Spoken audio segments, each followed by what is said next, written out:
How's it going, everyone? Back today with another video. Only about a week since the last one, so I'm getting slightly better at this.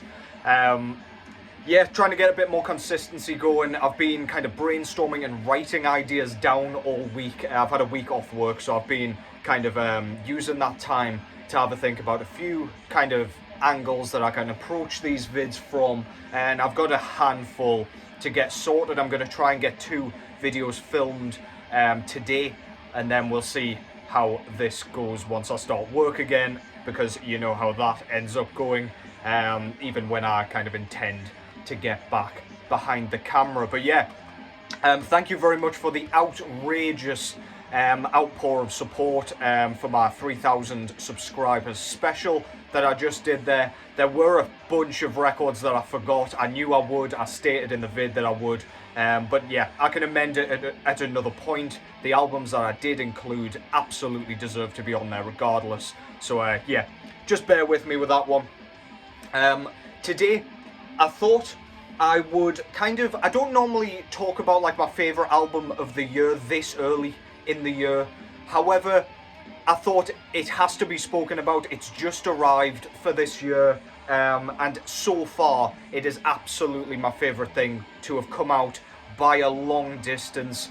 And it came in around the same time as my album of the year 2023 finally came in. So I thought I would show both records in this vid, talk a little bit about both of them, show you the kind of aesthetics, the packaging, etc. And yeah, this can be my first kind of short reintroduction back into this shit. But yeah, enough of my rambling, I know what I'm like. On in the background, first of all, this is a band and an album I don't pull off the shelf all too often. I just sent this one over to Dave over at Cavernous Carnage on vinyl. But yeah, I thought I would pull out the CD today. This is Sarcasm out of Sweden with their sophomore full-length album entitled Within the Sphere of Ethereal Minds. This was put out in 2017 through Dark Descent Records, and this is kind of melodic blackened death metal is probably the best way to describe it. It reminds me of Dissection at times. It reminds me of that kind of Gothenburg melodic death metal sound a lot of the time as well. Bands like Dark Tranquillity, At the Gates even at times. Yeah, really well written, man. Really, really fucking good. This came out probably how many years? About 27 years or so after the band was kind of first formed. I think they formed around 1990, and it took them forever to get their first full length out for whatever reason. I think they had a hiatus, etc. They've got a bunch of demos and shorter releases back from when they first formed. But yeah, this is really good, well worth the wait. If you like that kind of shit, if you like Sacramentum or any of the Gothenburg melodic death metal bands, you'll dig it. I'm very sure of that. So go and check that out. Dave seems to have been enjoying that one, so yeah, go and join him. So the first album I want to talk about here is an album I didn't speak too much about on my kind of album of the year 2023 video, because I didn't have the physical format nor anything. So it was just kind of a bit of a fleeting one. I don't like to talk too much without showing something as well. But the band and album in question here is the band Pism out of Russia with their sophomore full-length album entitled Alternance. So if you're not familiar with this band, as I wasn't prior to this, they're a very, very melodic, very strange sort of black metal band, playing black metal in the sort of French sort of style. So if you like that kind of medieval sort of sound with lots of melody, lots of passion and kind of pride and almost patriotism, that's exactly kind of what you're getting here. It's a bit strange, as I say, very, very progressive, not in a too like technical sort of way, but it doesn't mind kind of jumping between tempos, jumping between riff ideas, kind of speeding up, slowing down, changing kind of drum patterns, time signatures. They really don't mind. Then they'll bring the old kind of riff back straight in. They don't care. But then it kind of reminds you, oh shit, yeah, that's the track I was listening to. That happens so frequently throughout this that you almost get a bit disorientated, but it's not a kind of problematic thing. Musically, vocally especially, we have got some of the most unique sounding vocals that I've ever heard, frankly, let alone in black metal. We've got kind of reverberating yells, but the guy sounds completely unhinged. If you could kind of think of somebody who just sounds completely deranged, like genuinely out of their mind, needs putting in a padded room, locking up, shoved in a straitjacket and forgotten about, this guy kind of embodies that in the vocal performance. It's like a yell, as I say, it's got some kind of echoing effect on the vocals, and it just, you can't hear a goddamn word he's saying. I didn't actually realise he was speaking English on this thing until very recently when I was reading the lyrics finally, kind of on the inner sheet here, because it's so absurd. The man just sounds like his mind and memory and consciousness is collapsing.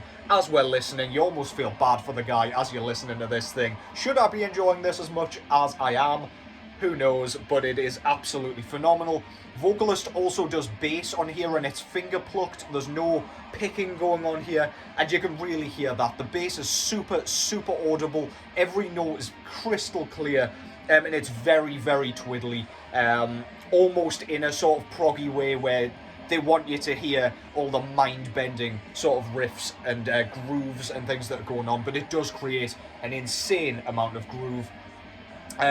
The melodic leads and everything are very, very kind of intoxicating. They're almost hypnotic. They're almost like lightning, like electricity's kind of darting around really erratically. You'll know exactly what I mean. It's like the focal point of this entire album, aside from perhaps the vocals. But we do have some really nice kind of riff moments where it's just like a straightforward blackened riff that can just get your head nodding. The drum work really, really accentuates it as well. We've got some lovely ride work. You know how I love a ride bell, and there is tons of intricate work on that ride on this album.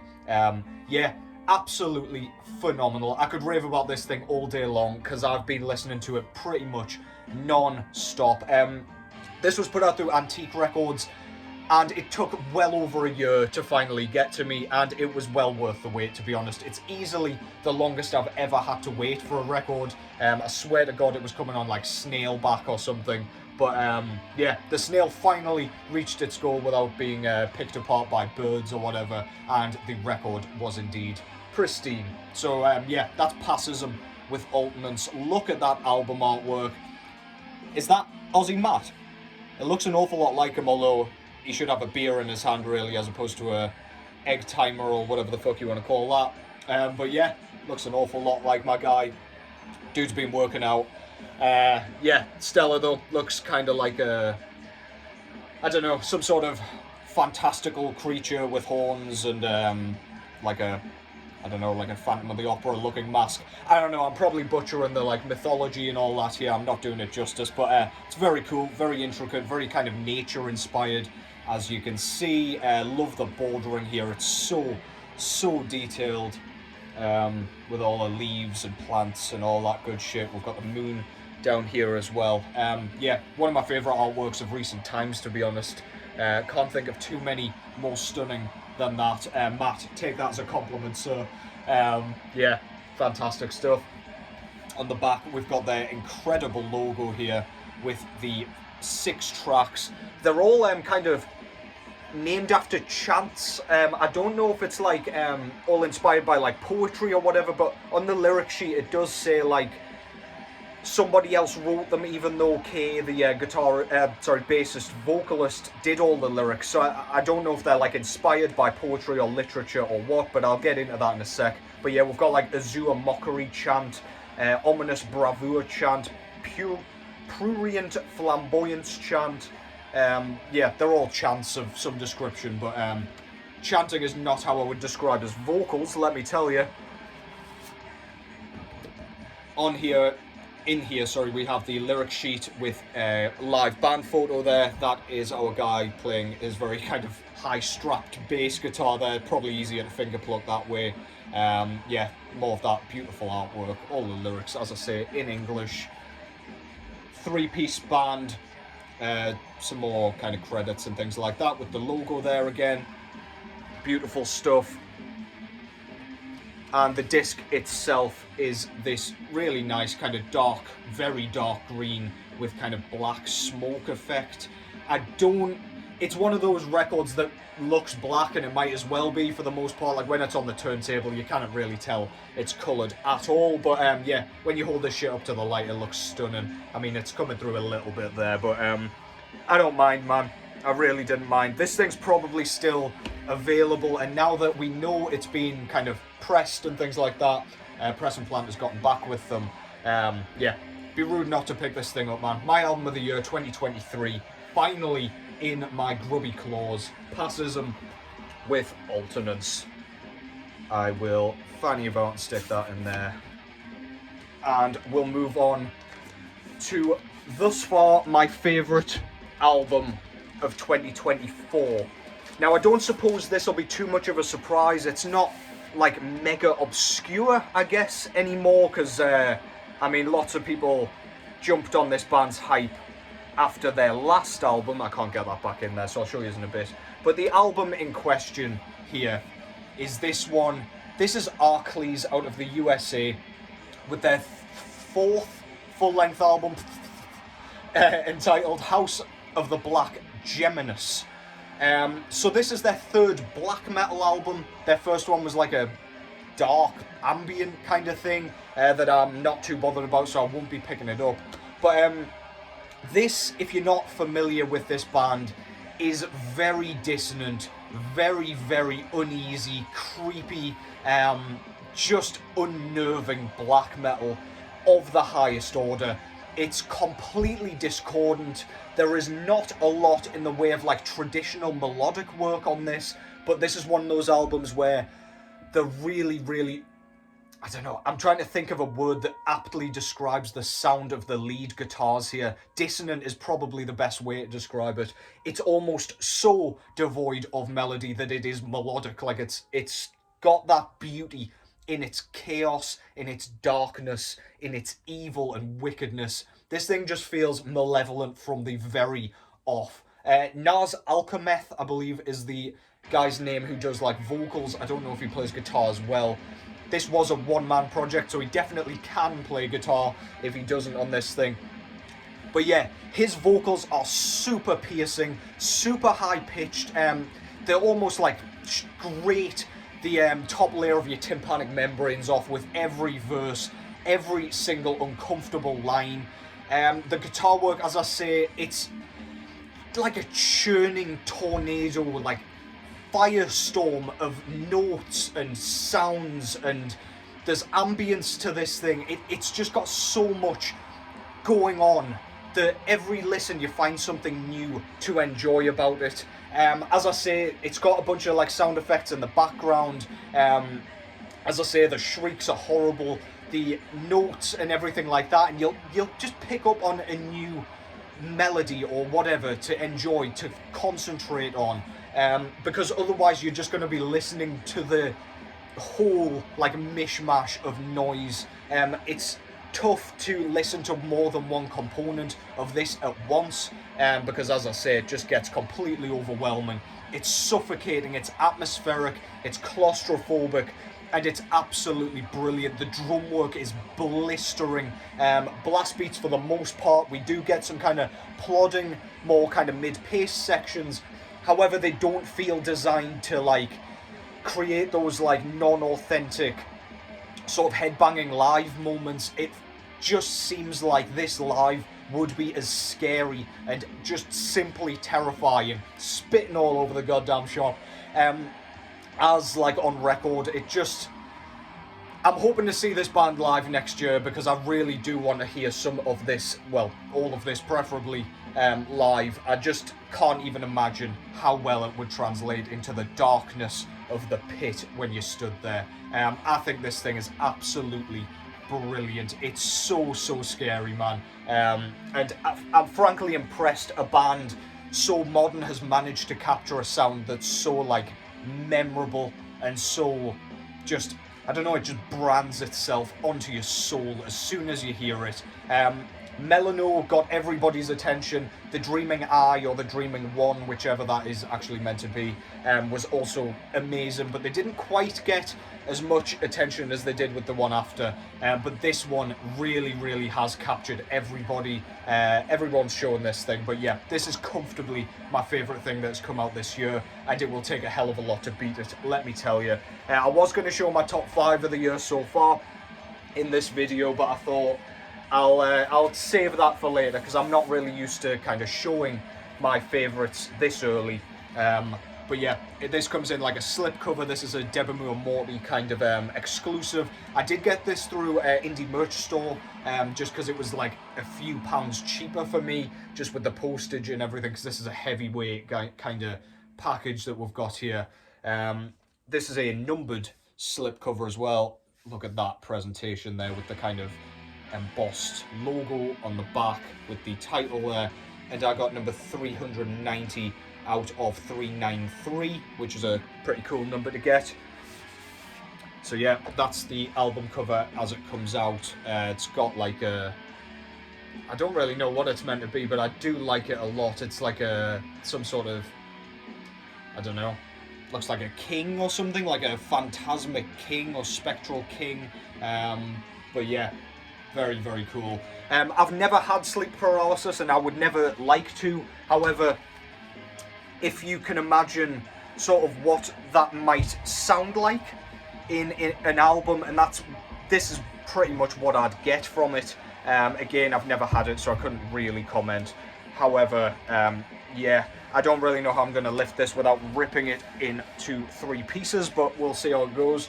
This is like a tri-fold sort of jacket here with some stunning artwork in the same vein. The track, what's it called? I don't have the track listing here. I think it's called Brother Silence, Sister Sleep, or some Sister Silence, Brother Sleep. God damn it, 50-50 shot.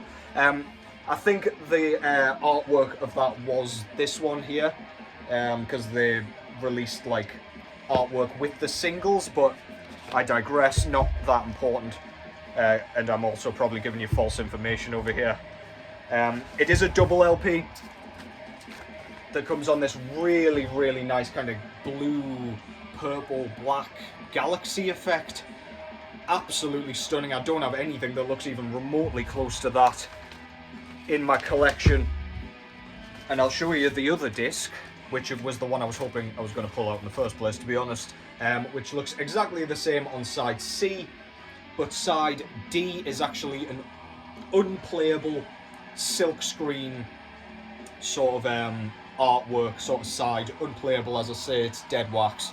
And we've got a couple of demonic figures here. Again, haven't delved too far into the lyrics just yet, but that is something I like to kind of save, because I don't want to exhaust the album too early. Indeed, we get a very nice booklet with the logo on the front there. We've got the band sort of personnel on the back there. Naz Alchemeth does vocals, guitars, keys, lyrics and compositions. Nox Corvus on guitars, and Ewan? Oh, Jesus Christ. I'm not sure how you pronounce that. Eogan? I don't know. He does drums anyway, and bass. There's the 3 guys there, looking sinister as fuck, with what looks like a horse's head in the background. And then we've got all the lyrics and everything for each track. You can't see them too well because of the glare, and some artwork to go with each track as well. As I always say, I don't really want to show you all that, because I would like you to pick this up, and I assume the booklet is the same in each variant, regardless of which one you end up getting. I think it might just be the actual disc colour and perhaps the slipcover that is different, but anyway, stop me rambling. Arkley's House of the Black Geminus. Please go and check that out. If you like your black metal, you've probably heard this already, to be honest, because it's not exactly mega obscure. You will have seen it floating around at the very least. But yeah, absolutely has blown me away so far this year. And I mean, it's not been out very long at all, beginning of this month. But yeah, the singles have been spinning a lot up to that point, and I've been listening to that thing so much. It's ridiculous. I've probably missed an absolute ton as a result. But yeah, regardless, go and check those out. Go and check out Pism as well. Really, really want those guys to get a bit more recognition for what they're doing, because they're super unique. Aureole has a unique sound, unlike anything else as well. And that concludes that. As I say, I'll try and get another video filmed today. I'll get this uploaded straight away. Tonight, me, Dave and John are back with a live stream over on Dave's channel. We'll be ranking all of the Autopsy full lengths and EP releases tonight. So yeah, that should be a blast. Come along. I think it starts at 8 PM as per usual. Hope to see your faces there.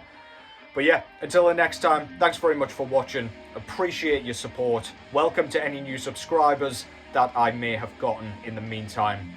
Take care as always, and I will catch you in the next one.